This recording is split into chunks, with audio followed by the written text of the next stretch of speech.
Hi, Ghost Addicts. Welcome to the show. Thanks for tuning in. If you have a second, please hit the give us a nice 5-star review. And if you can subscribe and download the podcast, maybe you can subscribe to our YouTube channel, Storytime Fun. That would be fantastic. Today we have a very, very scary and ghostly haunted house. That is one of the most haunted houses in Virginia. Are you thinking what I'm thinking? The Peyton Randolph house.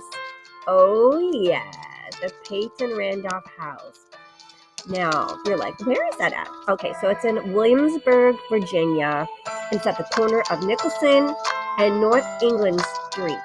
And you'll see the house from afar because it's painted in like a, I wouldn't say red, like a mauve red-ish color that has some brown on it. And I mean, for me, it's kind of like an odd, distinctive color, but this reddish mauve color was actually a very nice fashion statement, which indicated to others that the homeowners had the money and position to afford this very, very expensive paint. So it was a status symbol to have this, to have your home painted like this.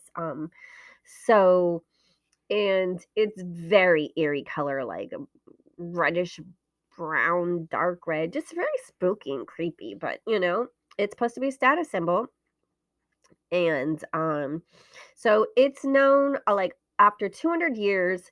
It is known as one of the East Coast's most haunted houses.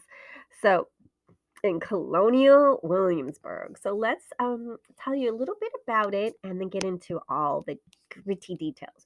So so you're saying, well, who is Peyton? Well, Peyton Randolph lived from 1721 to 1775, and he served the colony of Virginia.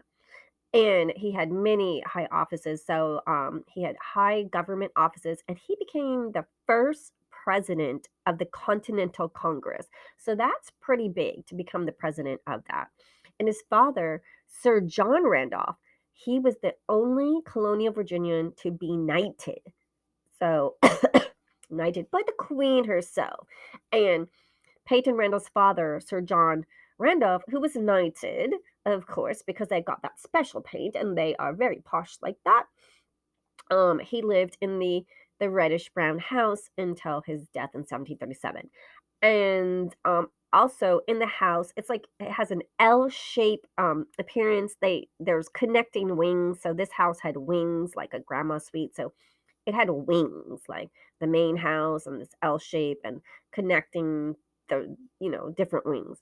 And some of the rooms were fully paneled like with wood, and probably it's gosh expensive painting, so you would know that they're very posh like that. Okay, so that's some of the background. And so I told you it's on the corner of Nicholson and North England Street. That's where the house is at. And then so we have our first family. It's and they say it's a Georgian colonial mansion, but it looks like it's wood with this paint color. Let me know in your comments if you like the paint color or not. Do you think there's something creepy about the paint? Do you think it demonstrates that you're posh and wealthy? Or I don't know. It looks like, ugh. So there's three structures connected together by, so it's three structures connected by walls and hallways. So um in the original in 1755 was the Robson House, became the west wing of this new improved Peyton Randall house. So they're saying Sir John bought the east lot for L50 and built another house there. So he just kept building onto this house in wings. So I mean, but must be nice to be able to have buy the property on the right and left of you and just have no neighbors, right? That's really nice. So like we said, it was built in 1715 by William Roberts, and then the house became the property of the Randolph family when Sir John Randolph bought it in 1721, and then his family was there. His wife was Susanna, and they had 3 sons, Beverly, Peyton, and John. And And John Randolph, as I said, he was knighted by the English king, and he obviously was very wealthy and well respected, and so just kept building. And then the wife, when he died in 1737, they said his wife lived in the house, and until she passed away, and then the middle son, that's Peyton. That's why it's called the Peyton House. Um, he was the new owner and remodeled the home, and he built this elaborate middle section connecting all the rooms. That's why it's shaped. They're saying it's this L-shaped house connecting the wings, the east wing, and so and also John Peyton's sons, Peyton and John, were also public servants. And like I said, Peyton Randolph, he was actually elected to the Speaker of the House of Burgess, and his young brother John was a fantastic lawyer. And during the Revolutionary War, they they went to England, and so they're saying that Peyton wound up being the first president of the First and Second Continental Congress, which was a key factor where he played an important role when there was the outbreak of war with Great Britain. So there was many meetings in this home with politicians and revolutionary politicians like George White, and actually the Peytons um, cousin Thomas Jefferson. Can you believe that? What just they knew so many important people that are in the shaping of America. So it's amazing. So there's a very interesting home, and also in 1781, the Peyton Randolph House had was a place where the French troops could stay, which were under the command of French General Jean Baptiste Danton de Vimy, and where the American and French troops joined together. And and Elizabeth, the wife, could be in the East Wing, where she would not be privy to the gentleman's workings and knowledge, because that was for men only to know about those things. Then in 1782, the Peyton Randolph House was auctioned off. And so the winner of the auction was Joseph Hornsby, and he then moved his family into the Peyton House around 1783. And then this is where things start getting dicey and things start happening. In the 19th century, the Peachy family had bought the property, and the person's name was Mary Monroe Peachy, and she's the matriarch of that family. And then apparently French General Lafayette in 1824 stayed the night, and he had paranormal experiences, which was definitely upsetting for him. And then also, before the Civil War, the home was used as a hospital for wounded Confederate soldiers after the Battle of Williamsburg in 1862. And during the 1800s, the East Wing needed to be torn down. I don't know why. Did it just get dilapidated, or they wanted to remodel it because they had so much money they could just redo the whole wing? Who knows? In 1919, the Wilson Ball family um, rented the house, but they bought it, and then the property was divided into smaller lots, and two 1920 style homes were built, and there was basements in each one. In 1938, they Colonial Williamsburg wanted to buy the whole property because it's a historical structure, and the Peyton Randolph structures were owned by Colonial Williamsburg, so that's nice to save this historical structure. And so both of the 1920 homes were torn down, and the East Wing was then structed. And so that's how it is. And so there was two different restorations to the house. And there's tons of ghost tours where you see lots of apparitions and paranormal activity. And why is this considered to be the most haunted structure, not only in Williamsburg, but they said on the entire East Coast? They're saying the graves were disturbed, and so they're saying that the tunnel, there was a National Parkway tunnel that was dug up and built. That could be an Indian graveyard. They're saying lots of people suffered in really terrible tragedies at this house and dying from disease.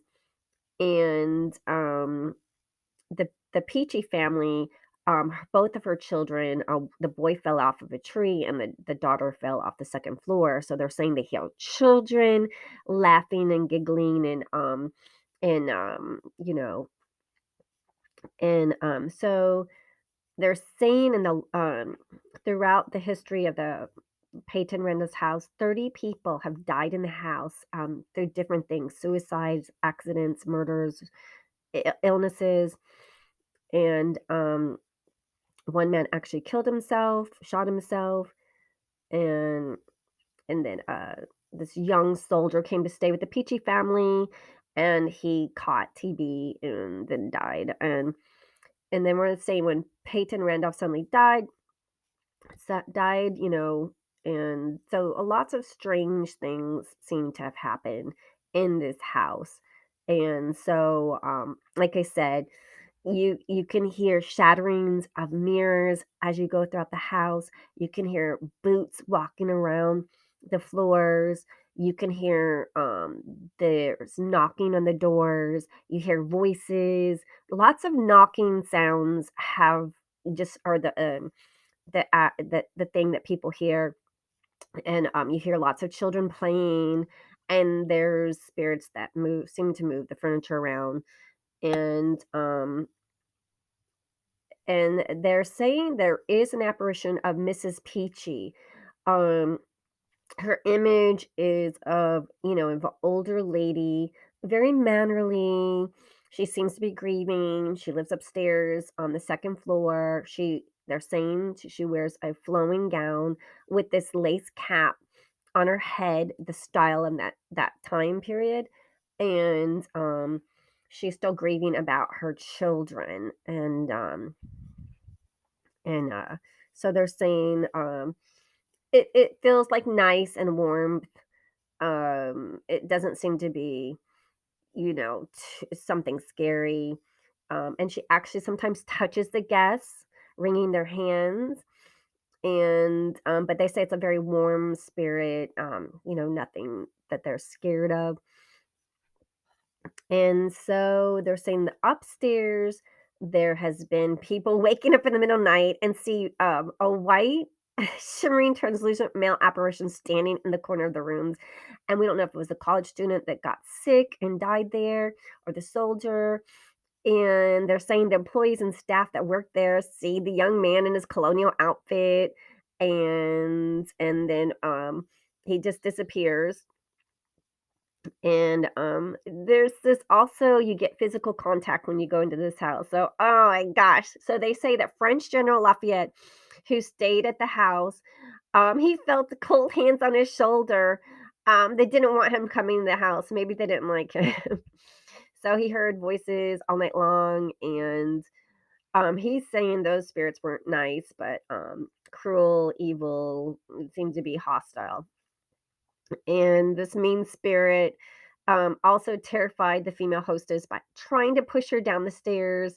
Oh gosh, so be careful if you go there, you might be pushed down the stairs, or you know, so and then some people have made physical contact in the basement. The basement is creepy and dark and cold, so I don't know why you guys want to go down there, but if you want to, they're saying there's some physical contact that a security guard heard moans and groans. Oh, no, thank you. I'm not going in there. And he entered the basement and to investigate these unusual sounds that were terrifying. And something slammed the basement door shut and locked it from the outside. Okay, that's exactly what I'm talking about. You go in that basement to hear noise. You don't need to go in the basement by yourself with no backup. No one's going to know you're going down there. And the door locks, and you're down there in the middle of the night, frightened and locked in that cold thing all by yourself. And they're saying the guard wasn't able to move.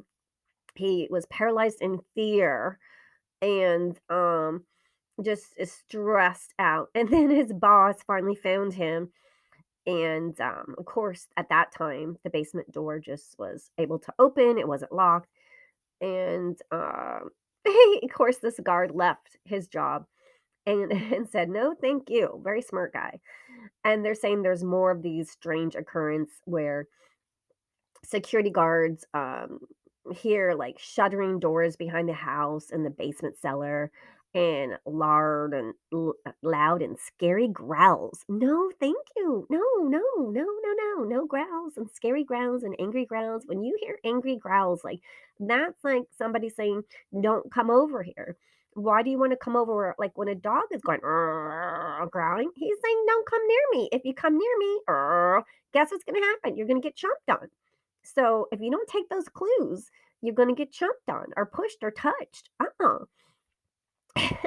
They're saying an unseen force held his feet to the ground so he couldn't move when he went to go see what was going on. And then something turned off his flashlight and slammed the shutters shut. The guard called on his radio to call the station for help. Okay, see, that's what I'm talking about. Yeah, they turned off his flashlight. His feet were stuck. He couldn't move. And then his other security officer tried to open the cellar doors, and finally they were able to get this guard out of there. And so yeah, um, and then they're saying the fire alarm goes off in the east wing because that's where I believe the fire was, and they found the extinguisher sitting in the middle of the room, and just with neat circles of foam that encircled around it, which is very strange and unusual phenomena. There was no evidence of any intruders or something. So, there's something to be said. There's like, does somebody do these things to make it like so you go there and they're saying you know that there's the ghost tree. If you walk by the ghost tree, that you get touched, people get touched. And so yeah. Oh, the exact location, you're like, where is it at?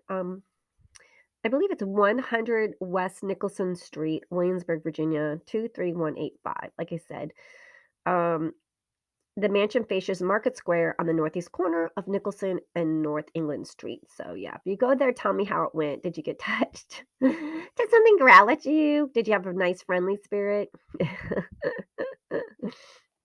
Yeah, I mean, no, I'm afraid of ghosts. I'm just so yeah, and so it could be the tragedy like Miss Peachy, she lost her children. Like I said, one fell out of the tree, and she had other children, like several children died from illnesses. And they're saying a male Peachy relative killed himself in the drawing room. And then and there was two gentlemen in there that had an argument and then shot each other. So, I guess back then people just dueled and shot each other. And there's lots of unusual encounters in this house for like 200 years. And like I said, like the hostess and people that work there have said somebody had tried to push them down the stairs. So do be careful. I mean, if they want to push you and it's invisible, like who are you going to blame? So let me know what you think, and let me know what you think. Have you been there? Do you want to go there? So do check out the very famous Peyton house in this mauve reddish brown paint color, which is a sign of nobility and wealth. Have a great day, everyone. Thanks for listening. Please, thank you for taking a second to subscribe, download the podcast, and please subscribe to our YouTube channel, Storytime Fun.